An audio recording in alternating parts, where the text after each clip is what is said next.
Hello student, कैसे हैं आप लोग। आज हम लोग पढ़ने वाले हैं वेक्टर अलजेब्रा का इंट्रोडक्शन एक्सरसाइज 10.2 पार्ट 1। एक्चुअली इसमें थोड़ा सा ज़्यादा है तो इसको हम लोग पार्ट 1 और पार्ट 2 में डिवाइड कर दिए हैं। इससे पहले हम लोग एक्सरसाइज 10.1 इंट्रोडक्शन पढ़ चुके हैं।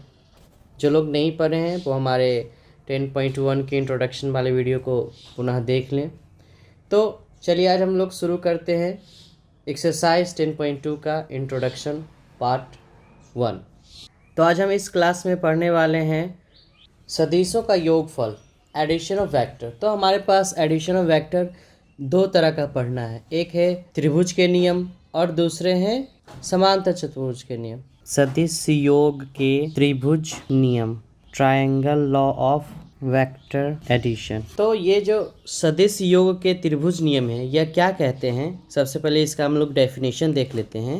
यदि दो सदिशों को परिमाण एवं दिशा में किसी त्रिभुज की दो क्रमगत भुजाओं से निरूपित किया जाता है तब इन सदिशों के परिमाण एवं दिशा में विपरीत क्रम में ली गई त्रिभुज की तीसरी भुजा के द्वारा निरूपित होगा। इसे ही हम लोग सदिशों के योग का त्रिभुज नियम कहते हैं। यानी कि क्या रहा है इसमें कह रहा है कि आपके पास अगर कोई दो सदिश हैं, है ना। फिर से हम एक बार रिपीट कर देते हैं कि सदिशों का योगफल यानी एडिशन ऑफ वेक्टर का दो मेथड होता है। पहला सदिश योग के त्रिभुज नियम, triangle law of vector addition. तो इस त्रिभुज के नियम में कहा जा रहा है कि यदि दो सदिशों को परिमाण एवं दिशा में किसी त्रिभुज के दो क्रमगत भुजाओं से निरूपित किया जाता है तब इन सदिशों का परिमाण एवं दिशा में विपरीत क्रम में ली गई त्रिभुज के तीसरी भुजा के द्वारा निरूपित होगा। तो चलिए हम एग्जाम्पल ले लेते हैं कि सबसे पहले एक सदिश ले लेते हैं। माना एक सदिश A है जिसकी परिमाण और दिशा दी हुई है। माना कि दूसरा सदिश B जिसका परिमाण और दिशा कुछ इस तरह का है। तो सबसे पहले हम लोग क्या करते हैं, दो क्रमगत भुजाओं से निरूपित करते हैं त्रिभुज के। यानी कि चलिए इन दोनों को हम लोग सबसे पहले एक त्रिभुज का निर्माण करते हैं दो क्रमगत भुजाओं यानी कि लगातार भुजाओं में।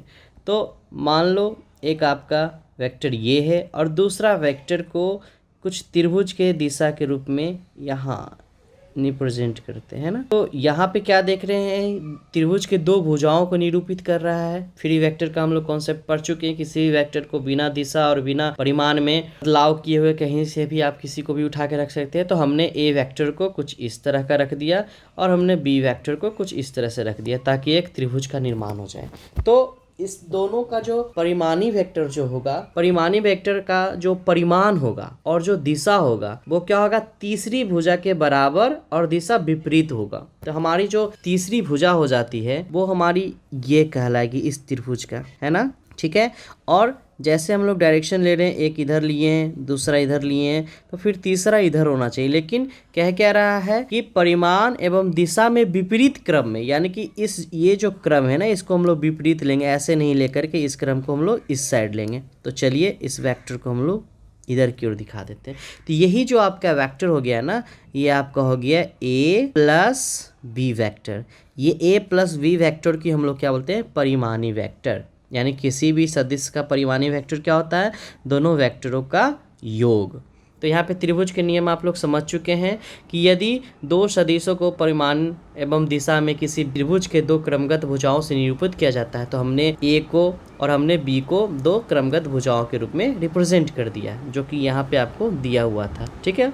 और फ्री वेक्टर का कॉन्सेप्ट लगा करके उसके बाद इसके जो परिमाणी जो होंगे उसका परिमाण एवं दिशा में विपरीत क्रम में ली गई त्रिभुज की तीसरी भुजा होंगे, जो कि यहाँ पे आपको पीला कलर से दिख रहा होगा। तीसरी भुजा है और विपरीत क्रम है। क्रम विपरीत कैसे हुआ, क्योंकि यहाँ देखो आप एंटी क्लॉकवाइज में ये घूम रहा है ना। एक इधर की ओर A गया, फिर यहाँ से B इधर की ओर गया, तो फिर C को इधर आना था, लेकिन ये जो है आपका विपरीत दिशा यानी कि पुनः ऐसे ही हो गया। तो आप दिशा में, परिमाण में, हर चीज में आप समझ चुके हैं।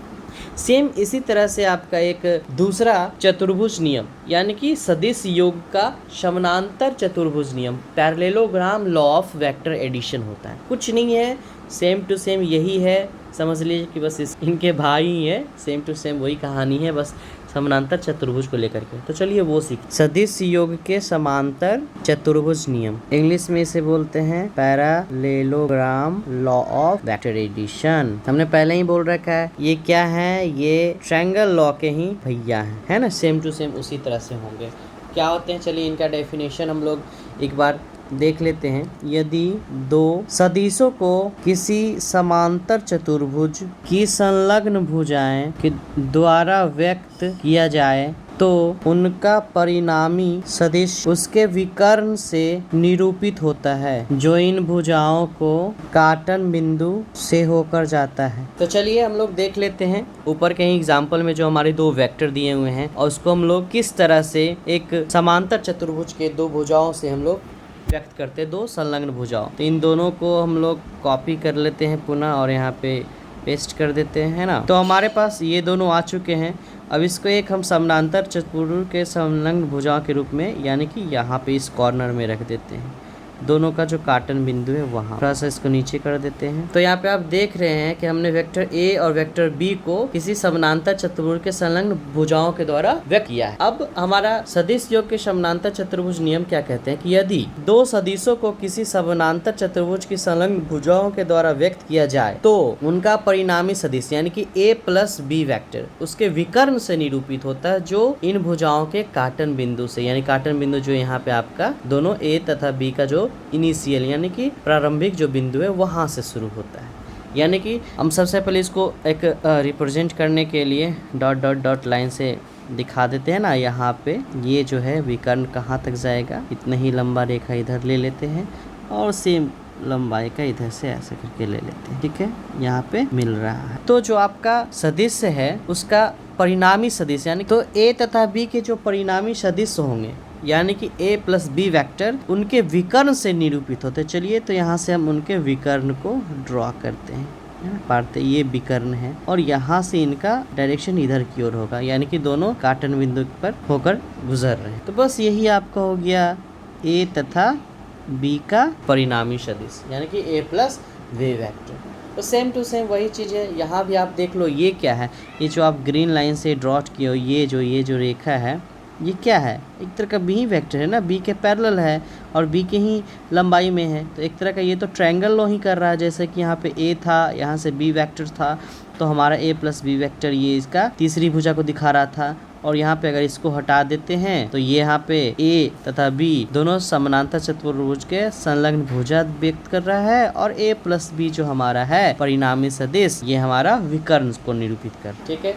तो आप समझ चुके हैं सदिश योग के त्रिभुज नियम और सदिश योग के समानांतर चतुर्भुज नियम क्या होते हैं। वीडियो को पॉज कर लें और नोट कर लें। तो चलिए अब हम लोग सदिश योगफल के कुछ गुणधर्म के बारे में पढ़ लेते हैं यानी कि प्रॉपर्टीज ऑफ वेक्टर एडिशन। तो हमारे पास सदिश योगफल के दो गुणधर्म है। पहला है क्रम विनिमयता। इसमें क्या होता है कि अगर आप किसी वेक्टर को किसी दूसरे वेक्टर बी के साथ यानी वेक्टर ए को वेक्टर बी के साथ जोड़ रहे हैं तो ये सेम अगर बी वेक्टर को भी ए वेक्टर से आप जोड़िएगा तो आएगा, है ना। यानी कि किसी वेक्टर को ए को बी में अगर जोड़ रहे हैं तो ये वही होगा जो बी को ए में जोड़ने से आएगा। तो ऐसे कंडीशन को हम लोग क्या बोलते हैं, क्रम विनिमयता। तथा यहाँ पे आपका दूसरा आता है सहचर्य गुण, है ना। तो सहचर्य गुण क्या होता है कि अगर आप किसी वेक्टर को a प्लस वी वेक्टर को जोड़ने के बाद किसी तीसरे वेक्टर में जोड़ते हो ये वही परिणाम देगा जो किसी a वेक्टर को b तथा c वेक्टर के योगफल में जोड़ते हो। देखो यहाँ पे क्या अंतर, यहाँ पे है कि वेक्टर a तथा वेक्टर b दोनों का पहले योग निकाल चुके हैं तब लास्ट में इसमें c जोड़ रहे हैं और यहाँ क्या है कि b प्लस c का पहले योग निकाल चुके हैं तब उसमें a जोड़ रहे हैं ना। तो ये दोनों यहाँ पे सहचर्य गुण को फॉलो कर रहे हैं यानी कि a vector plus b vector के योग में c वेक्टर को जोड़ने से वही परिणाम आता है, वही रिजल्ट आता है जो वेक्टर a में वेक्टर b प्लस c के योग को जोड़ने से प्राप्त। तो दोनों ये गुणधर्म हम लोग देख चुके, बहुत ज़्यादा इस पर डिस्कशन नहीं करना है, ठीक है। तो चलिए हम आगे बढ़ते हैं। एक अदिश से सदिश का गुणन, है ना, यानी कि multiplication of A vector from a scalar, यानी कि किसी स्केलर क्वांटिटी से किसी अदिश राशि से हम लोग सदिश राशि में गुना करते हैं तो क्या प्राप्त होता है। तो चलिए हम लोग एक एग्जाम्पल के रूप में एक सदिश राशि a ले लेते हैं, है ना।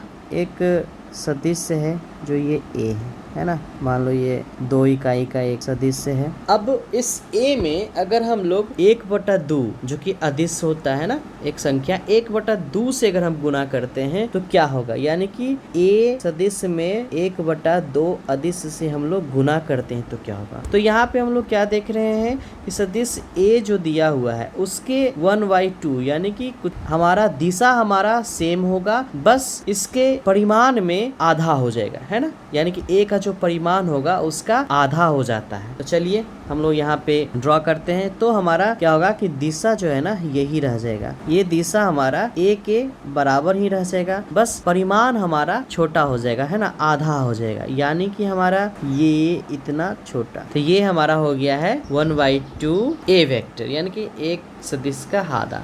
क्या होगा अगर हम जब इसको दुगना कर देते हैं, है ना, यानी कि 2 × ए वेक्टर क्या होगा, तो बस उसी वेक्टर का उसी दिशा में दुगना हो जाएगा। तो जो पहले आपका था अब वो 4 इकाई हो गया, है ना। क्या होगा अगर हम लोग -1/2 कर देते हैं, तो कुछ नहीं होगा, सदिश जो है उसके परिमाण 1/2 गुना कम हो जाएगा और जो वेक्टर है उसका डायरेक्शन निगेटिव हो जाएगा, यानी कि इस डायरेक्शन में हो जाएंगे ये, है ना। क्या होगा अगर -2 से गुना कर देंगे, यानी कि किसी वेक्टर में -2 से अगर हम लोग गुना कर दे तो क्या होगा, तो हमारा परिमाण जो है ना दुगना हो जाएगा ए का। तो परिमाण दुगना कर लेते ए का, है ना, 1 2 3 4, है ना, तो इतना दुगना हो गया, लेकिन माइनस लग चुका है ना, तो इसका डायरेक्शन यानी दिशा विपरीत हो जाएगा, यही हमारा -2a हो जाएगा। यानी कि किसी सदिश में हम एक अदिश से गुना करते हैं तो उसके परिणाम में उतना गुना हो जाता है ना, अगर पॉजिटिव रहा, और अगर निगेटिव रहा तो क्या होगा, उसका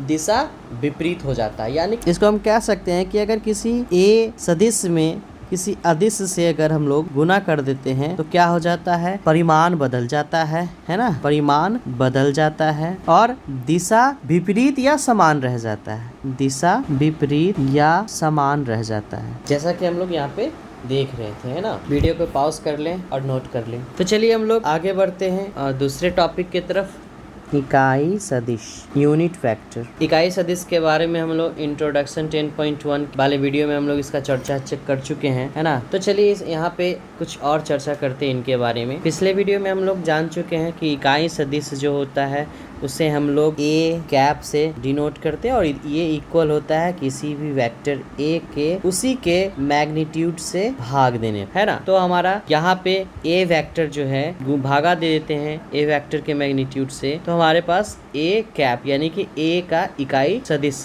मिल जाता है। तो यहाँ ए कैप इकाई सदिश है जो ए की दिशा में है। तो यहाँ पे हम लोग देख रहे हैं कि ए कैप जो होता है जिसको हम लोग इकाई सदिश कहते हैं, है ना, ए कैप बराबर ए वेक्टर बटा ए वेक्टर का परिमाण, है ना। यहाँ पे ए वेक्टर जो है उसके परिमाण से डिवाइड कर दिए हैं तो हमारे पास ए इकाई सदिश मिल जाता है और ये इकाई जो सदिश है वो ए वेक्टर के दिशा में होता है, ए सदिश के दिशा में होता है ना। चलिए हम लोग एग्जाम्पल देख लेते हैं कि अगर मान चलिए हमारे पास 1 2 3 4 5 परिमाण वाले हमारे पास कोई वेक्टर ए दिया हुआ, तो अगर इसका हम लोग एक पार्ट लेते हैं इतना सा, तो यही हमारा क्या देता है, ए कैप यानी कि ए इकाई सदिश देता है ना। तो यहाँ पे हम लोग क्या देख रहे हैं, हमारे पास जो सदिश है वो 5 इकाई वाले है ना, 5 यूनिट वाले हमारे पास सदिश हैं। तो अगर इस सदिश में अगर हम 5 से भागा दे देते हैं यानी 5 टुकड़ा इसको कर देते हैं, उसका एक टुकड़ा हमारा ए कैप यानी कि इकाई सदिश दे देता है। तो हमारे पास ये जो ए कैप हो गया ये हमारा इकाई सदिश हो गया जो कि हमारा ए परिमाण वाला होगा और वेक्टर ए के ही दिशा में हो। अगर आप मान लो कि आपके पास एक सदिश है जिसमें 6 इकाई दिया हुआ है, परिमाण 6 इकाई है, 1 2 3 4 5 और एक और ले लो यहाँ पे, है ना, 6 है वेक्टर बी। तो ऐसे या वेक्टर आप ए ही मान लो। तो ऐसे कंडीशन में आप लिख सकते हो कि ये जो आपका एक वेक्टर यहाँ से यहाँ तक में ए कैप है ना, ऐसे ऐसे 6 परिमाण मिलाने से हमारे पास पूरा ए सदिश का निर्माण होता है। तो हम ऐसे में लिख सकते हैं कि हमारा ए वेक्टर जो है बराबर है 6 गुना ए कैप यानी एक इकाई सदिश के, या पुनः हम इसको ऐसा लिख सकते हैं ए कैप जो हमारा है वेक्टर ए में 6 से भाग देने पे प्राप्त होता, यानी कि ए वेक्टर बटा वेक्टर ए का मैग्नीट्यूड यानी कि परिमाण। तो हमारा जो 6 था वेक्टर ए का परिमाण है ना, तो यहीं से हमारा ये फार्मूला डिराइव होके आया है कि ए कैप बराबर ए वेक्टर बटा ए वेक्टर का मैग्नीट्यूड। तो आप लोग समझ चुके हैं इकाई सदिश क्या होता है। अब हम लोग एक सदिश के घटक यानी कंपोनेंट ऑफ वेक्टर के बारे में पढ़ेंगे। ये बहुत ही इम्पोर्टेंट है, बहुत बहुत बहुत इम्पोर्टेंट। तो ये सदिश के घटक होते क्या हैं? कंपोनेंट ऑफ जो वेक्टर है ना, वो कंपोनेंट क्या होते हैं, घटक क्या होते हैं? यानी कि सदिश को हम लोग एक्स, वाई और जेड तीनों डायरेक्शन में इकाई सदिश, जिसको हम लोग आई, जे और के कैप से जानते हैं, के रूप में तोड़ना, वही सदिश का घटक कहला। तो सबसे पहले हम लोग एक एक्स वाई जेड डायरेक्शन ले लेते हैं। यहाँ हमारा ये एक्स डायरेक्शन हो गया, ये वाई डायरेक्शन हो गया और ये हमारा जेड डायरेक्शन हो गया। और अगर हम लोग बात करते हैं कि एक्स डायरेक्शन में एक इकाई है ना, एक्स डायरेक्शन में एक इकाई, तो यही हमारा कहलाता है आई कैप है ना। एक्स डायरेक्शन में एक इकाई वाले सदिश को हम लोग आई कैप से डिनोट करते हैं। सेम उसी तरह से वाई डायरेक्शन में एक इकाई वाले सदिश को हम लोग जे कैप से डिनोट करते हैं, और जेड डायरेक्शन में एक इकाई वाले सदिश को हम लोग के कैप से डिनोट करते हैं। तो यहाँ पे आई, जे और के क्या है, ये इकाई सदिश है एक्स डायरेक्शन में, वाई डायरेक्शन में और जेड डायरेक्शन। तो यहाँ पे हमारा एक्स डायरेक्शन में यूनिट वेक्टर आई कैप कहलाता है, वाई डायरेक्शन में यूनिट वेक्टर जे कैप कहलाता है और जेड डायरेक्शन में यूनिट वेक्टर हमारा के कैप कहलाता है। तो चलिए हम लोग एक बिंदु लेते हैं एक्स वाई जेड यानी पी बिंदु लेते हैं एक्स वाई जेड। यहाँ पे एक बिंदु P है जिसका निर्देशांक है x, y तथा z। तो इस O मूल बिंदु से मिलाने वाली रेखा होगा है ना, इसी को हम लोग क्या कहते हैं, OP वेक्टर यानी कि स्थिति सदिश, P बिंदु का स्थिति सदिश। ठीक है, OP वेक्टर क्या है यहाँ पे, P बिंदु का स्थिति सदिश। तो हम लोग यहाँ पे जो P है जिसका निर्देशांक है x, y और z, तो जो हमारा OP वेक्टर होगा ना, इसी OP वेक्टर को अगर हम सदिश के घटक रूप में लिखना चाहते हैं तो क्या लिखेंगे, ये हमारा x क्या दिखा रहा है, x डायरेक्शन में x दूरी, y क्या दिखा रहा है, y डायरेक्शन में y दूरी, और z क्या दिखा रहा है, z डायरेक्शन में हमारा z दूरी। और हम i को अगर हम इकाई सदिश कहते हैं x डायरेक्शन में, और हम x डायरेक्शन में x दूर हैं, यानी कि हम x में i से गुना कर देंगे तो हम लोग x डायरेक्शन में i वेक्टर देख सकते हैं। अगर हम y को जो यहाँ पे निर्देशांक दिया हुआ है उसको अगर हम y डायरेक्शन के इकाई सदिश से अगर हम गुना कर देते हैं तो ये हमारा y डायरेक्शन में वेक्टर दे देगा। और अगर हम यहाँ निर्देशांक z को हम लोग z के डायरेक्शन में जो इकाई सदिश के कैप है, अगर इससे हम गुना कर देते हैं तो ये हमारा z डायरेक्शन में वेक्टर दे देगा, ये y डायरेक्शन में, और ये हमारा x डायरेक्शन में देगा। और परिमाणी सदिश होगा ना, रिजल्टेंट वेक्टर, इन तीनों का जो योग होगा ना, वही हमारा बिंदु P को मिलाने वाली रेखा मूल बिंदु से यानी कि OP वेक्टर को रिप्रेजेंट करेगा। यानी कि हमारे जो सदिश हैं उनके घटक हमारे यही एक्स, आई, वाई, जे और जेड के हो गए, मतलब अलग अलग डायरेक्शन में इनके अलग अलग घटक होते हैं, और इन्हीं का सभी का योग हमारा ओपी वेक्टर कहलाता है। तो हम लोग ओपी वेक्टर को यहाँ पे लिख सकते हैं, OP vector equal to x into i cap plus y into j cap plus z into k cap. यही हमारा क्या है, सदिश के घटक रूप है ना। हमारा ये जो OP vector x i plus Y J plus z के है ना, यही हमारा क्या है, सदिश के घटक रूप होते हैं। तो हम लोग यहाँ पे देख लिए एक सदिश जो ओपी है जिसका निर्देशांक एक्स वाई जेड है, तो एक्स में आई से, वाई में जे से और जेड में के से, निर्देशांकों में आई जे के से गुना करके जोड़ देने से हमारा घटक रूप आ जाता है ना, सदिश के यही घटक रूप है, सदिश के घटक रूप। तो इसमें हमारे पास दो घटक होते, एक अदिश घटक और दूसरा सदिश घटक होंगे। जो हमारे अदिश घटक होंगे वो हमारा क्या हो जाएंगे, हमारा x, हमारा y और हमारा z, जो हमारा निर्देशांक है, जो हमारा बिंदु है, जो हमारा संख्यात्मक मान। और यहाँ पे जो सदिश घटक होंगे, अब जब सदिश हैं तो उसमें मान और उसके साथ दिशा दोनों होंगे, है ना। तो हमारा जो सदिश घटक है वो क्या होंगे, x के साथ में डायरेक्शन xi, y के साथ में डायरेक्शन yj और z के डायरेक्शन में z, है ना, यानी z के।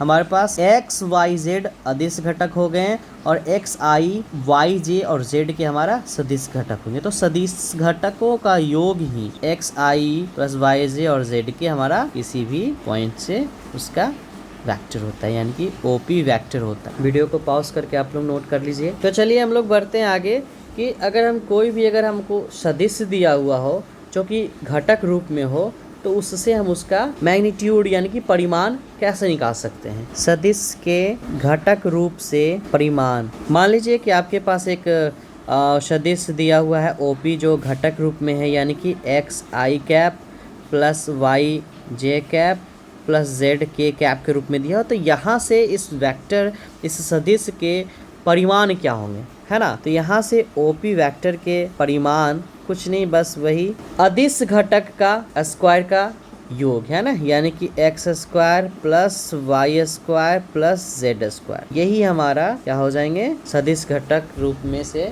सदिश के परिमाण। ठीक है। अब अगर कोई बिंदु दिया हुआ है आपको, मान के चलो ABC, ठीक है, तो वहां से उसके सदिश घटक के रूप में लिखना और उसका परिमाण ज्ञात करना कैसे होगा। तो चलिए हम लोग कोई एक बिंदु एग्जाम्पल के रूप में लेते हैं कि हमारे पास एक बिंदु P है जिसका निर्देशांक A, B और C है। तो ऐसे निर्देशांक वाले बिंदु में OP सदिश का घटक रूप लिखने के लिए और परिमाण ज्ञात करने के लिए आ जाए तो कैसे होगा। चलिए एक एग्जाम्पल लेते हैं जहाँ पे हमारे पास एक बिंदु दिया हुआ है, वो P है जिसका निर्देशांक ABC है, यानी कि एक बिंदु P जिसका निर्देशांक ABC है। तो हम लोग सबसे पहले एक बिंदु का निर्देशांक ड्रॉ कर लेते हैं। यहाँ पे एक बिंदु P है जो ABC है ना, और एक बिंदु O है। तो O से P को जो मिलाने वाली रेखा होगी वो सदिश OP कहलाएगा, और ये OP सदिश का निर्देशांक दिया हुआ है ABC। तो ऐसे कंडीशन में हमारा सदिश घटक रूप क्या होगा अगर बिंदु ABC दिया हुआ है। तो कुछ नहीं, ऐसे में आपका जो OP वेक्टर होंगे, ये ABC जो हमारा है वो अदिश घटक है ना, और उस अदिश घटक में हम लोग x के इकाई सदिश I, y के इकाई सदिश j और z के इकाई सदिश k से गुना कर देते हैं, यानी कि हम लोग a में I कैप से गुना कर देते हैं, प्लस b में j कैप से अगर गुना कर देते हैं, प्लस c में k कैप से अगर गुना कर देते हैं।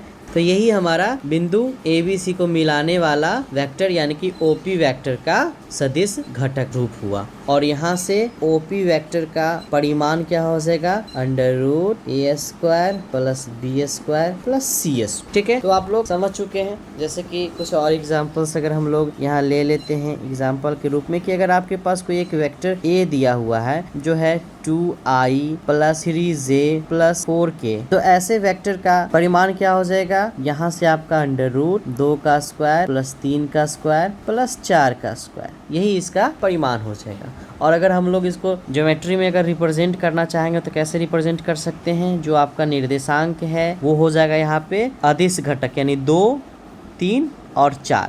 हमारा ये 2, 3, 4 ही हमारा क्या हो जाएगा, बिंदु हो जाएगा। तो एक बिंदु P ले लेते हैं जिसका निर्देशांक हो जाएगा 2, 3 तथा 4, और इसको मिलाने वाला जो सदिश होगा यही हो जाएगा वेक्टर A, x, y और z है। तो आप यहाँ से समझ चुके हैं, आपका अगर कोई बिंदु दे रखा हो 2, 3, 4 तो उसका सदिश घटक रूप हो जाएगा 2i plus 3j plus 4k, यानी i j के बस गुना कर देना है। और अगर आपके पास कोई बिंदु नहीं, सीधा सदिश ही घटक रूप में दिया हुआ रहो कि a सदिश 2i 3j 4k, तो यहाँ से समझ लेना कि ये जो 2 है वो x है, ये 3 है, ये y है, और ये जो k है हमारा z है। और इसको हम रिप्रेजेंट कर देंगे 2, 3, 4 बिंदु को मिलाने वाला रेखा सदिश। तो चलिए आप लोग इसको नोट कर लीजिए, है ना, एग्जाम्पल्स। और हम लोग अब देखेंगे कि घटक रूप वाले दो सदिशों का योगफल और घटक रूप वाले दो सदिशों का अंतर। वीडियो को पॉज करके आप नोट कर लें। यहाँ हम लोग सीखने वाले हैं घटक रूप वाले दो सदिश का योग, यानी कि अगर आपके पास एक सदिश ए और एक सदिश बी दिया हुआ जो घटक रूप में हो, तो ऐसे सदिशों का योग आप कैसे निकालो। आप तो ज्योमेट्रिकल मेथड से जान चुके हो कि अगर एक सदिश ए दिया हुआ है ना, और एक सदिश कोई बी दिया हुआ है यहाँ पे, तो ऐसे में आप क्या करते हो, इस सदिश को उठा करके आप यहाँ रख लेते हो और ये जो तीसरी भुजा होती है यही सदिशों के योग यानी a प्लस बी को रिप्रेजेंट करता है। लेकिन यहाँ पे हम लोग घटक रूप में देखते हैं कि दो सदिशों का योगफल होता क्या है। तो सबसे पहले हम लोग दो सदिश ले लेते हैं कि एक सदिश a है जो a1i plus b1j plus c1k है ना, तथा दूसरा सदिश b वेक्टर है जो कि a2i b2j और c2k है। तो यहाँ पे vector a plus vector b है ना, दोनों सदिशों का योग क्या होगा। ऐसे कंडीशन में दोनों सदिशों को योग में हम लोग ये जो i वाले घटक हैं इनको i के साथ में जोड़ देंगे, j वाले घटक को j के साथ में जोड़ देंगे और k वाले घटक को k के साथ में जोड़ देंगे। तो ये यहाँ पे क्या रिजल्ट दे देंगे, a1 प्लस a2 दोनों के i कंपोनेंट को i के साथ में plus b1 plus b2 j component वाले है ना j के साथ में प्लस c1 प्लस c2 को k के साथ में आप गुना, ठीक है। यही आपका घटक रूप वाले दो सदिश का योग दे दो। क्या कि यहाँ पे x घटक यानी कि a1 और दूसरे का x घटक यानी a2 जो कि i के साथ भी गुना है ना, तो i वाले को जोड़ दिए, फिर j वाले को जोड़ दिए और k वाले को जोड़ दिए। तो अगर हमारे पास आ जाता है कि दो घटक रूप वाले सदिशों का अंतर क्या होगा, अंतर भी बस सेम ऐसे ही होगा, दो घटक रूप वाले सदिशों का अंतर। तो यहाँ पे a सदिश माइनस b सदिश क्या होंगे, कुछ नहीं, i को i के साथ घटा देंगे यानी कि a1 और a2 आपस में घट जाएंगे, a1 माइनस a2 i के साथ में है ना, सेम j वाले j के साथ में घट जाएंगे, b1 minus b2 into j cap और c1 minus c2 into k cap, ठीक है। यानी कि सभी x घटक को x के साथ में घटा देंगे, y वाले को y के साथ में, z वाले को z के साथ में, ठीक है। तो हम लोग आगे बढ़ते हैं और हम लोग देखते हैं कि किसी अदिश कोई लैम्डा से सदिश में अगर गुना करते हैं तो क्या रिजल्ट आता है। हम लोग यहाँ पे घटक रूप वाले दो सदिशों का योगफल देख लिए, घटक रूप वाले दो सदिशों का अंतर देख लिए।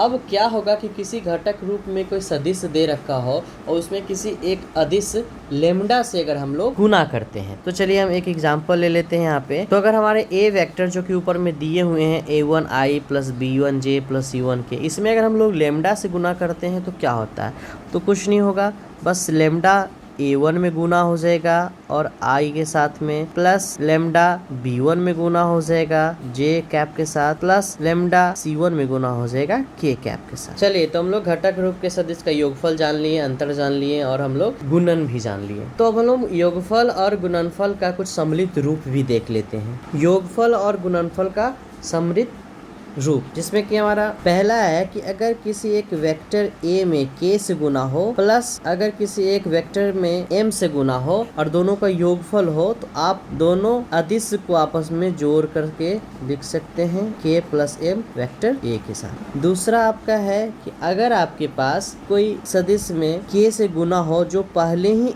m से गुना हो रखा हो, तो ऐसा कंडीशन में भी आप लोग दोनों अदिश को k इंटू m आपस में गुना करके और वेक्टर a के साथ में लिख सकते। और आपका तीसरा है कि अगर एक ही कोई अदिश k से दो वेक्टरों के योग में अगर गुना करते हैं, आप दोनों वेक्टर के योग को अलग करके k से गुना कर सकते हैं, यानी k इंटू ए वेक्टर और k इंटू बी वेक्टर लिख सकते हैं। यही आपका योगफल और गुणनफल का सम्मिलित रूप हो गया, है ना।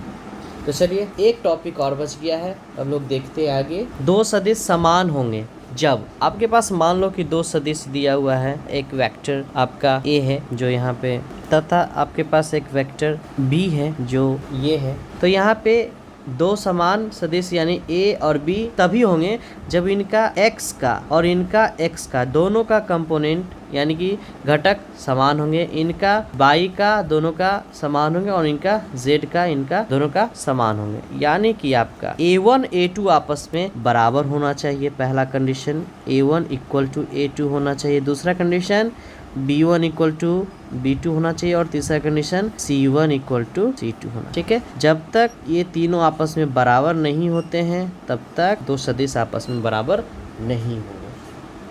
वीडियो को पॉज कर लीजिए और नोट कर लीजिए आप।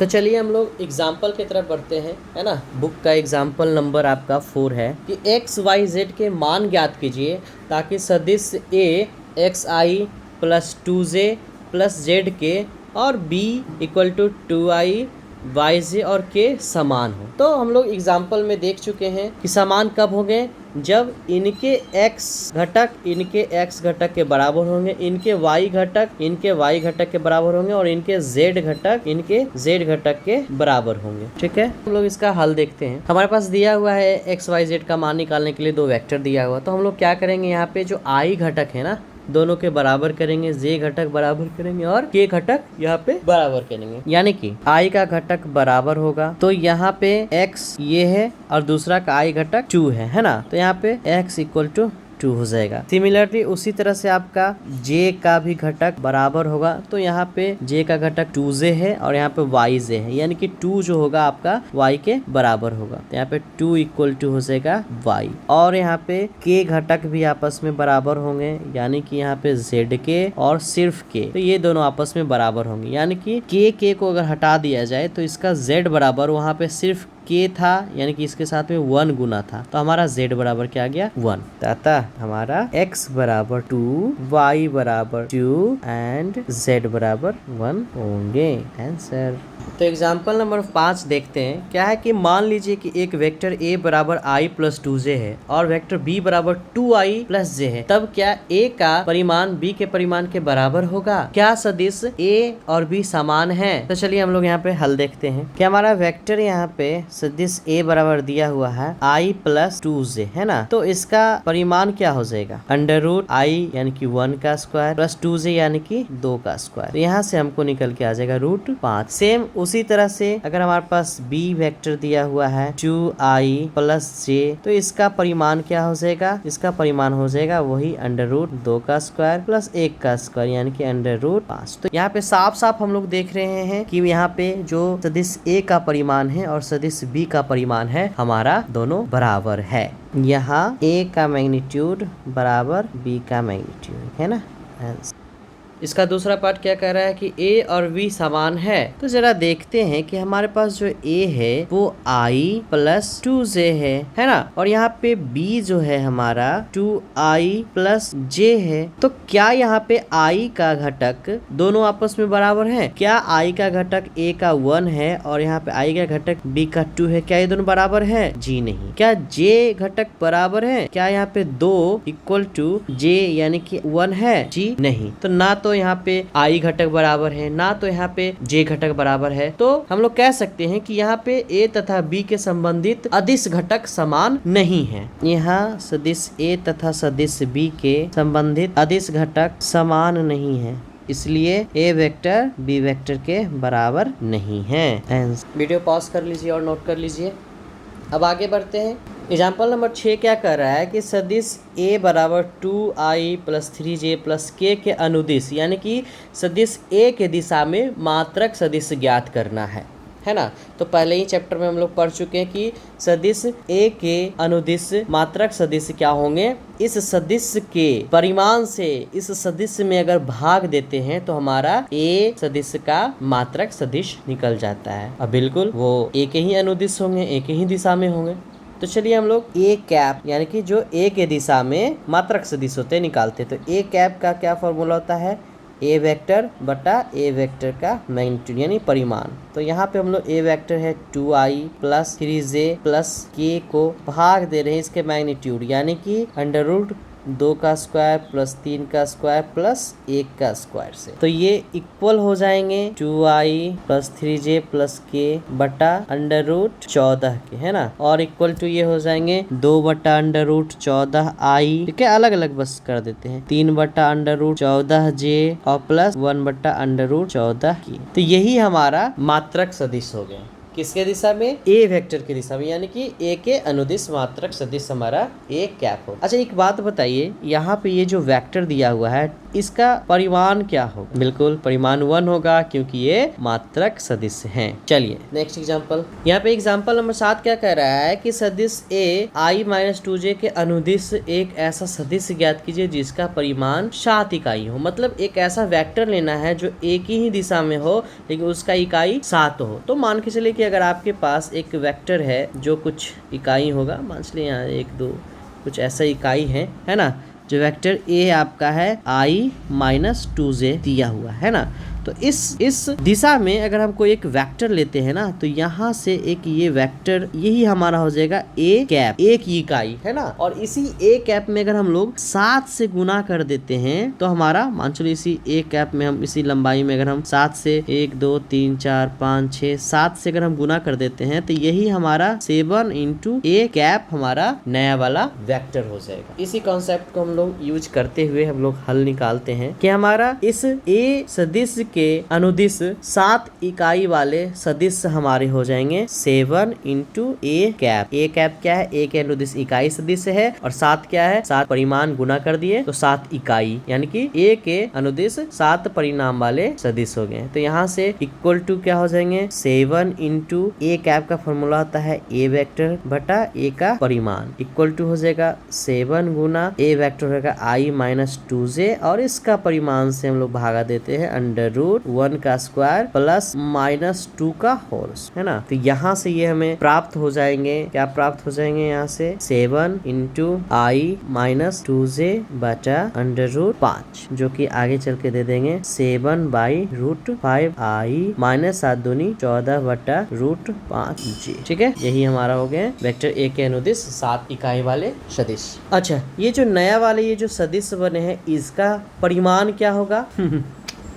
बिल्कुल इसका परिमाण 7 इकाई होगा, क्योंकि ये तो 7 इकाई वाले सदिश ही हैं। चलिए हम लोग एग्जाम्पल नंबर 8 लेते हैं। तो यहाँ एग्जाम्पल नंबर 8 कह रहा है कि सदिशों a 2i+2j -5 के और सदिश b 2i+j+3k के योगफल के अनुदिश, यानी कि सबसे पहले इन दोनों का हम लोग को योग करना होगा। उसके बाद जो वेक्टर आएंगे उस वेक्टर के अनुदिश मात्रक सदिश ज्ञात करना है, यानी कि इन दोनों के योग के जो वेक्टर आएंगे, मान लो कि a और b दोनों का योग का एक वेक्टर c हो गया, तो c के मात्रक सदिश ज्ञात करना, यानी कि c कैप हमको ज्ञात करना है। तो चलिए सबसे पहले मान लीजिए कि आपका वेक्टर c बराबर है ये दोनों का योग, है ना, vector a plus vector b का योग। तो हम लोग पहले बता चुके हैं कि अगर घटक रूप में दो वेक्टर दिए हुए रहेंगे तो दोनों का योगफल क्या होगा। घटक रूप में दोनों वेक्टरों का योग क्या होता है? i वाले i के साथ जुटेंगे, यानी कि यहाँ पे 2 है और यहाँ पे 2 है ना, तो 2 + 2 क्या हो जाएंगे? यहाँ पे 4i हो जाएंगे, प्लस 2j और प्लस 1j, तो 2j + 1 3j हो जाएंगे, और यहाँ पे -5 के और +3 के -2k हो जाएंगे। तो ये हमारे a + b वेक्टर हो गए, ठीक है, जो कि c है। अब कह रहा है कि योगफल के अनुदिश मात्रक सदिश, यानी कि हमको c कैप निकालना, तो c कैप बराबर क्या हो जाता है? c सदिश बटा c सदिश का परिमाण, यानी कि आपका ये जो c सदिश है 4i + 3j -2k बटा इसका परिमाण, यानी कि 4 का स्क्वायर प्लस 3 का स्क्वायर प्लस -2 का स्क्वायर इक्वल टू इसी के अंडर रूट के अंदर में हो जाएंगे आपके पास 29, है ना, ये आ जाएंगे 29। अब इसको अलग अलग कर देते हैं, 4 बटा अंडर रूट 29 i प्लस 3 बटा अंडर रूट 29 j और -2 बटा अंडर रूट 29 के, यही हो गए मात्रक सदिश a + b के दिशा में। और इसका परिमाण क्या होगा जी? परिमाण 1 होगा, क्योंकि मात्रक सदिश है। हाँ, तो वीडियो को पॉज कर लीजिए और नोट कर लीजिए।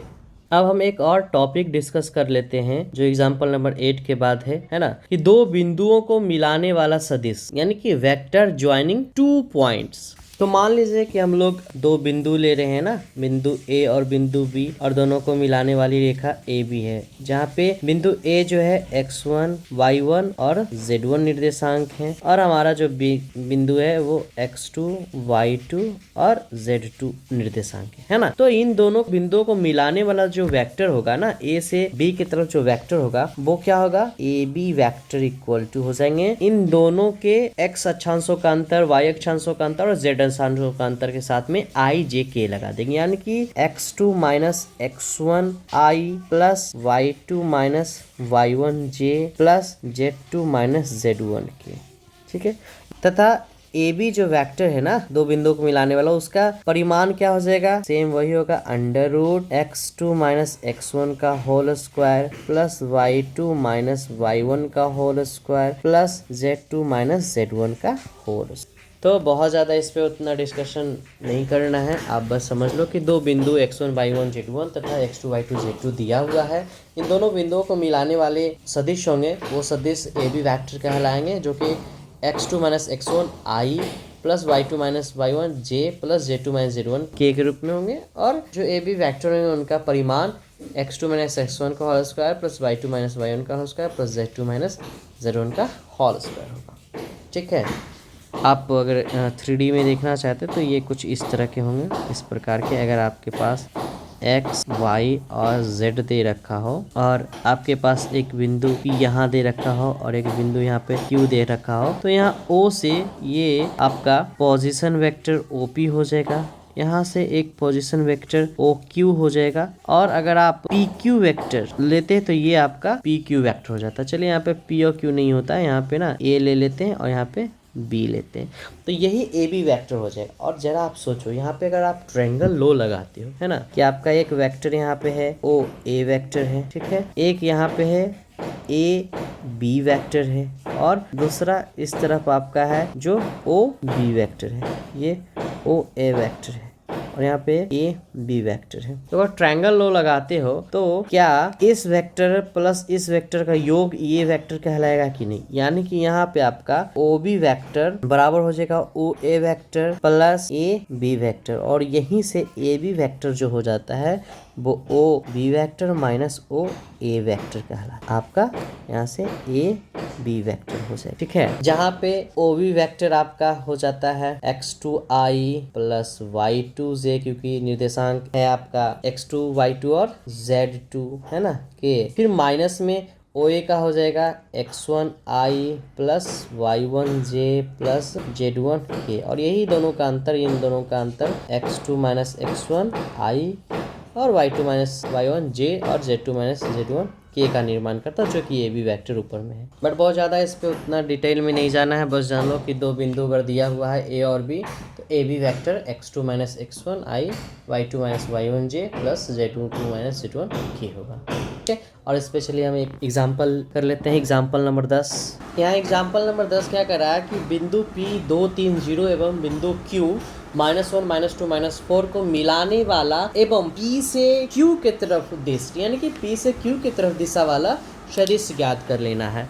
तो चलिए हम लोग सबसे पहले एक रेखा ले लेते हैं ना, पी क्यू। एक मान लो कि यहाँ पे P बिंदु है जो कि दिया हुआ है 2 3 0, और मेरे पास एक Q बिंदु है जो दिया हुआ -1 -2 और -4। ठीक है, ये P और 2 बिंदु दिया हुआ Q, इन दोनों को मिलाने वाला रेखा हो गया आपका पी क्यू, और इसमें डायरेक्शन दिया हुआ है, क्योंकि सदिश है तो डायरेक्शन होगा ही P से Q की दिशा में, है ना, दिशा, यानी P से Q की तरफ ये वेक्टर हो जाएगा। तो इसको हम लोग कैसे लिखेंगे, पी क्यू वेक्टर लिखेंगे, है ना, पी क्यू वेक्टर। तो P Q vector equal to क्या हो जाएंगे, ऊपर में हम लोग यहाँ पढ़ चुके हैं कि x2 माइनस x1, यानी कि ये आपका x2 हो गया, ये आपका x1 हो गया। तो Q के निर्देशांक में से P के निर्देशांक को घटा देना, यानी कि -1 में से -2 को घटा करके I के साथ में, प्लस -2 को -3 में घटा करके J के साथ में, प्लस ये -4 को 0 से घटाएंगे ना, -4 को 0 में घटाएंगे K, जो कि आपको फर्दर दे देगा -3i -5j और -4, है ना। समझ चुके हैं आप लोग अच्छे से, ये वो आंसर।